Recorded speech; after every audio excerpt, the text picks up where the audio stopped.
What I really love about my work is that I get to dig really deep into why and how things work, but it's also completely relevant to real people, like living their lives every day. What's kind of amazing about what we do as measurement scientists is that it's so relevant but so invisible.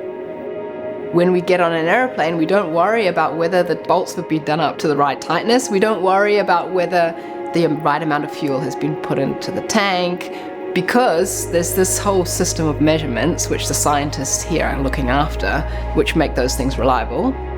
And as technology changes, the types of measurements that we need also change.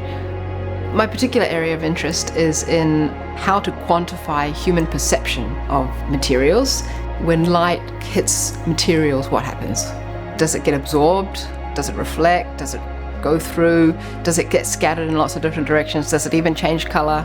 It's always interested me why we're willing to spend so much, for example, for an iPhone, or how do we choose which apple is the one we're going to pick, or how do we know that something's going to be like warm and soft versus hard and cold?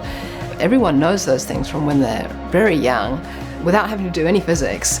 But can physics actually explain like why we think that? Or can it predict what someone's going to think when they see a new material that they haven't seen before? The area of perception measurement is really just in its infancy at the moment. I'm super excited about what might come down the road for perception, because it might not be limited to light. It might be extended to our other senses. How human beings interact with the world is actually what measurement science is for.